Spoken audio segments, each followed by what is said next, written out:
보면요.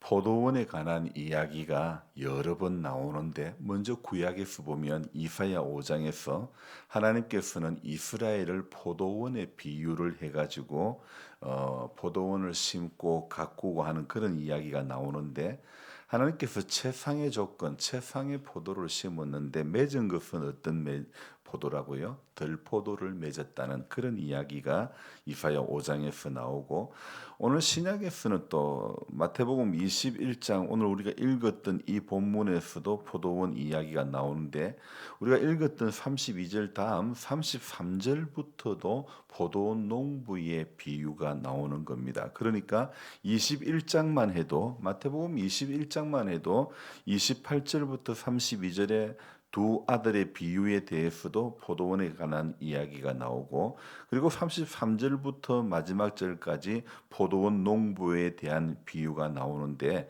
이 이야기는요. 포도원 농부에 대한 비유의 이야기는 마가복음 12장에서도 나오고 누가복음 20장에서도 이 비유는 나오는 것입니다. 그래서 성경에서 포도원이라고 하면 하나님 나라를 상징하고 동시에 이스라엘을 상징한다고 보면 되는 것입니다. 오늘 함께 말씀을 나누려고 하는 이 두 아들의 비유 우리가 흔히 많이 들어보지는 않았던 본문 같은데요.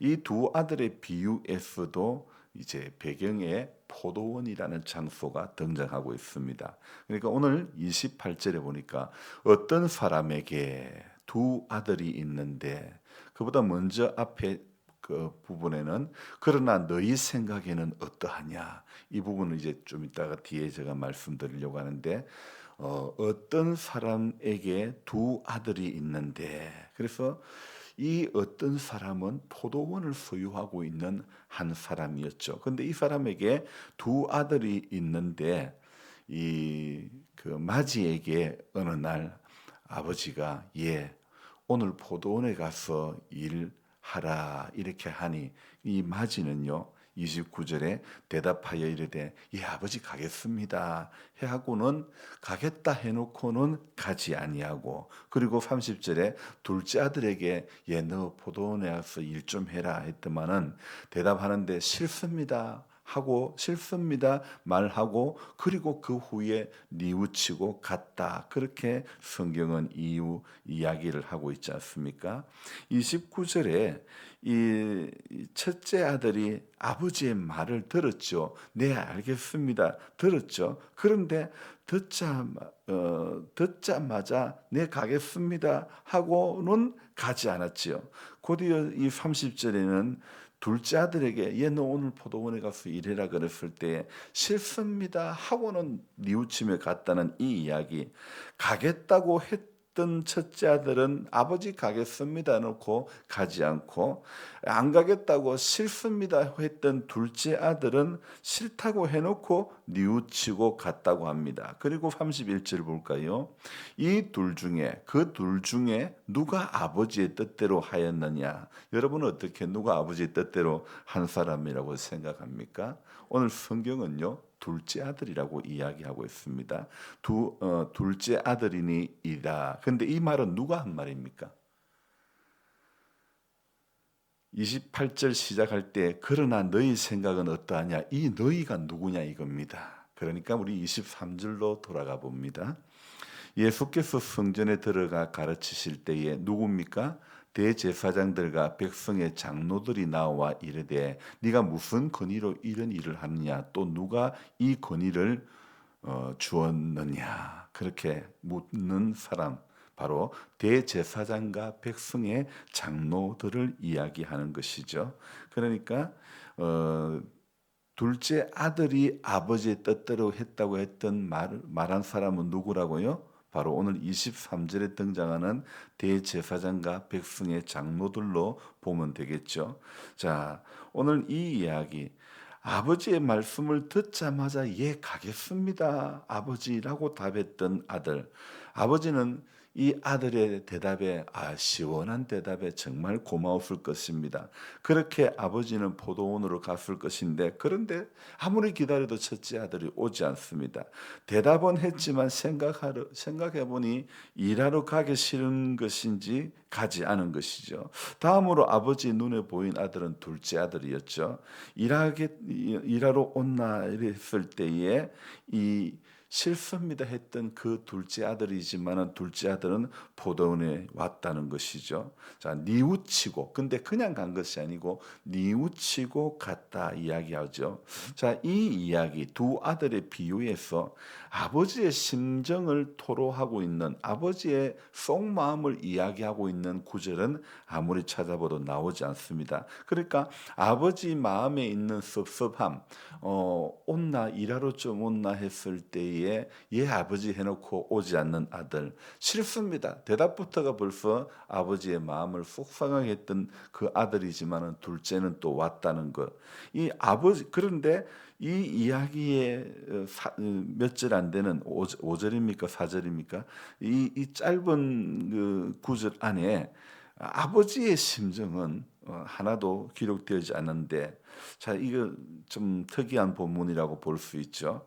자 제가 작년부터 외국인 근로자 일을 시켜 보았는데 한국 사람이나 외국 사람이나 자기가 기술이 좀 있다고 하는 사람들은요. 기술적 완성도가 있는 사람은 아무래도 경상도 말로 건조가 좀 있고 고집이 있죠. 그래서 외국인 근로자도 시켜 보니까 똑같더라 이거예요. 기술이 있는 외국인 근로자는 고집이 세더라 이거예요. 그래서 제가 두 아들의 비유를 외국인 근로자를 시켜보니까 조금 그 마음을 알겠더라고요. 어제도 뭐 외국인 근로자 용접을 잘하는 판디라고 하는 친구를 불렀는데 판디가 오지 않고 원래부터 계속 오는 안호환이라는 청년이 왔더라고요. 이 안호환은 기술적 완성도 실력은 떨어지지만은 시키는 대로는 잘합니다. 용접 그런 거는 못하지만은 청소하고 시키는 거는 참 잘하는 거예요. 그래서 저는 이 일을 시켜보면서 또 제가 봄 되면 뭐 감자를 심고 고구마를 심고 이렇게 고추를 심어 보면서 야 이럴 때는 아들이 와서 조금만 도와주면 좋겠는데 이런 생각이 들지만은 어느 집에나 할 것 없이 아들들은 다 바쁘고 귀한 몸이래 가지고 참 아들 한번 시켜 먹는다는 것이 쉽지가 않는 거예요. 그래서 제가 외국인 근로자를 시켜보고 또 우리 아들 좀 자식한테 좀 시켜보려고 이래 해보니까 이게 참 제일 힘드는 게요. 세상에서 제일 어려운 것 중에 하나가 사람 일 시키는 것이 제일 어려운 일 중에 하나인 것 같습니다.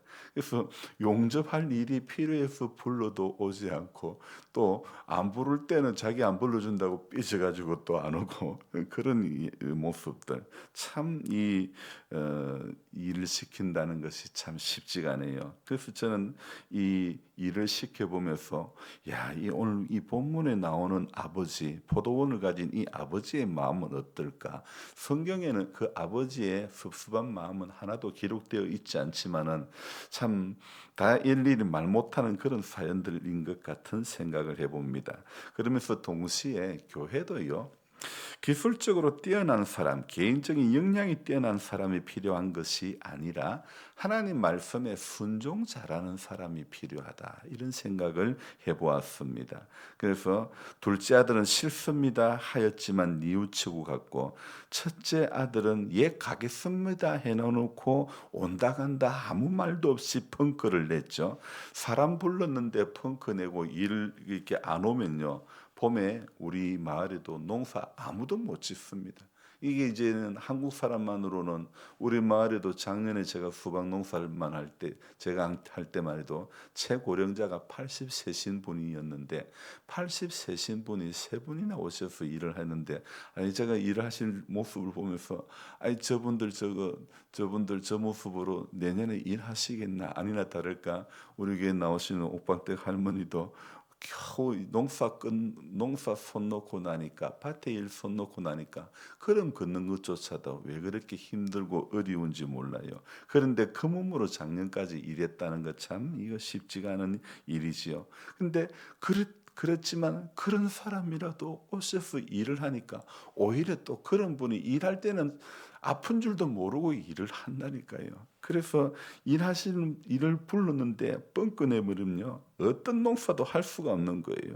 자, 우리 예수님께서 이제 이 두 아들을 둔 아버지의 이야기를 비유로 하시고, 그리고 여기까지 이야기하시고 31절에 어떤 이야기를 합니까? 그 둘 중에 누가 아버지의 뜻대로 하였느냐 이르되 둘째 아들이이다. 그 뒤 이제 그 중간 부분부터 봅시다. 예수께서 그들에게 이르시되 내가 진실로 너희에게 이르노니 세리들과 창녀들이 너희보다 먼저 하나님 나라에 들어가리라. 대하가 전혀 생뚱맞은 모습으로 전개가 되는 것을 우리가 알 수 있지 않습니까? 자, 오늘 우리가 이 본문에서 가장 먼저 이제 우리가 생각해 봐야 되는 문제는 바로 23절과 관련해서 생각을 해 보아야 된다는 것이죠. 그러니까 이 성전에 들어가서 가르치고 있을 때 와서 딴지를 걸고 있는 대제사장들과 백성의 장로들에게 너들은 누가 아버지 뜻대로 하였느냐 이렇게 물은 거죠. 그리고 역시 우리에게도 동일하게 질문하는 겁니다. 그들 중에 누가 아버지의 뜻대로 하였느냐? 참 어려운 질문인데 대제사장들과 백성의 장로들은 너무 쉽게 대답합니다. 둘째 아들입니다. 이렇게 대답을 했죠. 자, 여러분 생각에는 어떠합니까? 아버지의 뜻대로 행한 가서 둘째 아들이 맞습니까? 그래도 우선적으로 대답을 예라고 대답했던 첫째가 맞습니까? 비록 가지는 않았지만 그래도 거절보다도 순종의 대답을 했던 아들이니까 말입니다. 그러니까 이 비유를 여러 가지로 해석할 수도 있겠지만 오늘 아침 저는 이 비유를 우리가 어떤 입장에서 해석을 해야 되느냐, 저는 경청의 입장에서 해석을 해보면 어떨까 생각해 봅니다. 경청의 입장에서 바라본다면 두 아들 모두가 아버지의 뜻대로 행한 아들입니까? 아닙니까? 경청의 입장에서 보면 두 아들은 전부 다 아버지의 뜻대로 행한 아들이라고 볼 수는 없죠. 물론 포도원에 간 둘째 아들이 아버지의 뜻대로 행한 것이라고 생각할 수는 있지만 아버지가 좀 와서 일해라 했을 때는 싫다고 해놓고 나중에는 뉘우치고 와서 일을 했다고 했고, 첫째 아들은 거절하지 않고 순종의 대답은 했지만 행동으로는 옮기지 못하는 이 모습, 이런 것이 참 답을 내리기는 쉽지가 않은 게 사실이죠. 그래서 예수님 말씀을 이어가시는데 예수님께서 그들에게 대답합니다. 아니 전혀 누가 아버지 뜻대로 했느냐 이렇게 물으면서 내가 진정으로 너희에게 말한다. 세리와 창녀들이 오히려 너희들보다도 먼저 하나님 나라 들어간다. 누구보다 대제사장과 백성의 장로들보다도 먼저 하나님 나라에 들어간다. 이 이야기를 하는 것입니다. 여러분 한번 생각해 볼까요?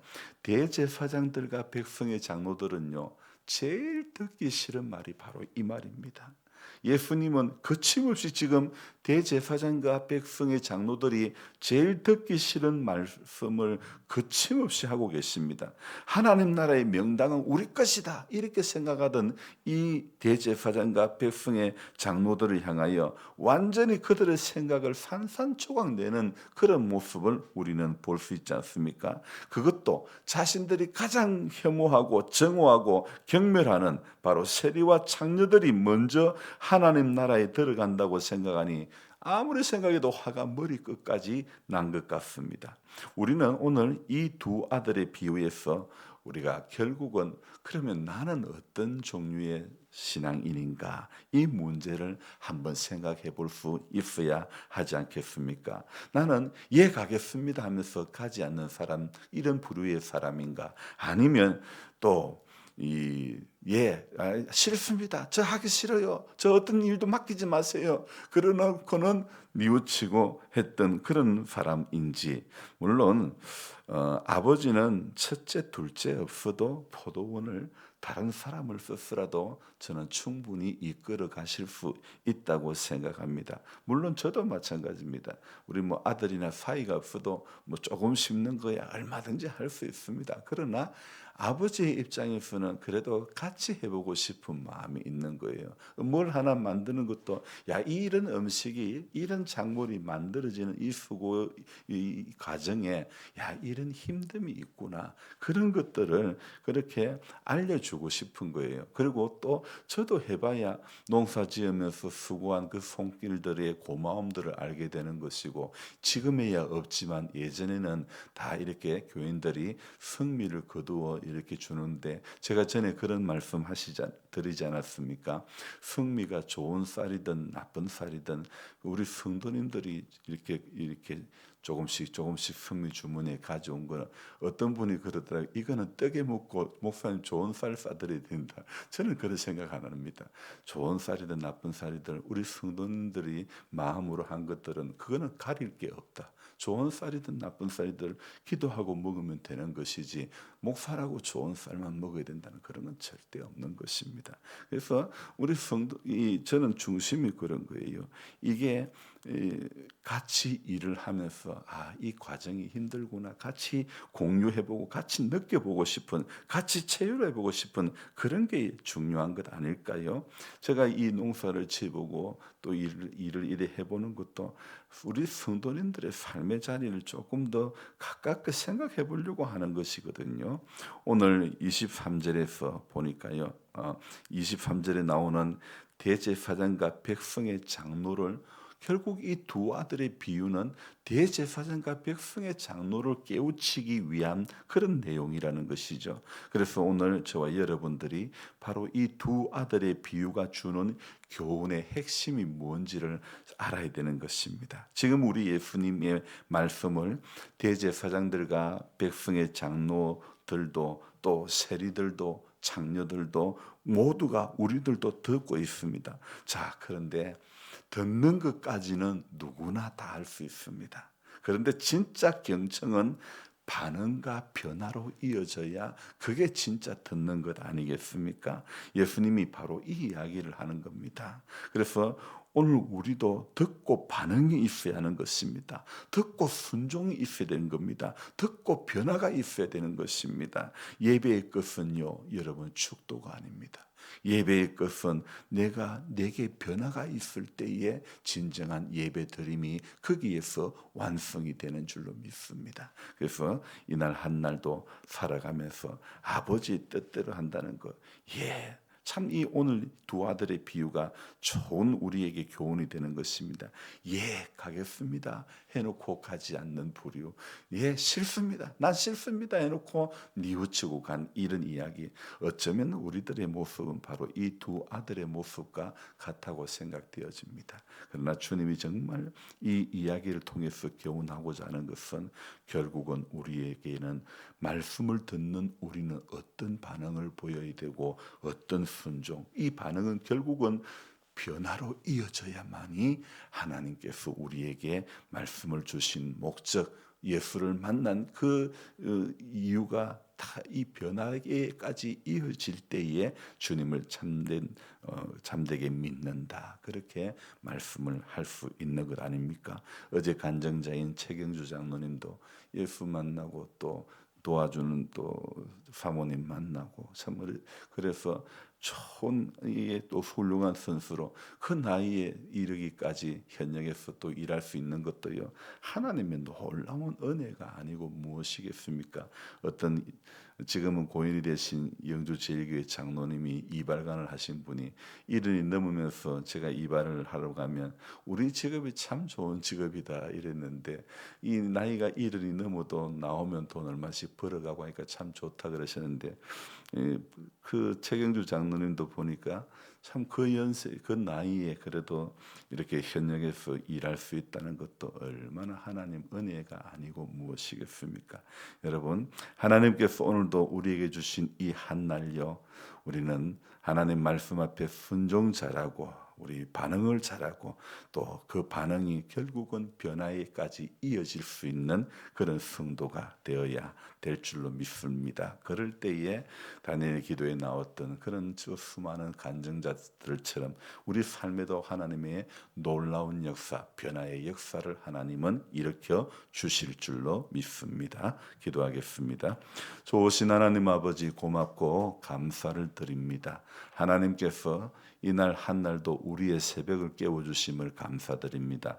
오늘 이 마태복음의 이야기, 두 아들의 비유, 이 이야기는 결국 참 먼저 와서 말씀을 듣지만은 예수님께서 가르치실 때에 말씀을 들었지만 딴지를 걸고 있는 대제사장과 이 백성의 장로들, 우리가 하나님 앞에 이런 모습은 아닙니까? 말씀을 들었지만, 예배를 드렸지만, 신앙생활은 하지만은 하나님의 뜻과는 상관없는 딴지 거는 그런 신앙, 우리 가운데는 없습니까? 주님 말씀하실 때에 순종 잘하고, 주님 말씀하실 때에 반응 잘하고, 주님 말씀 한 절에 변화가 있는 인생이 되어져야 되는 것이 우리가 예수를 믿는 근본적인 목적인 줄로 믿습니다. 오늘도 말씀을 받을 때에 하나님 듣는 것으로 그치는 것은 누구나 다 할 수 있습니다. 하지만 듣고 순종하는 것은 아무나 할 수 있는 일이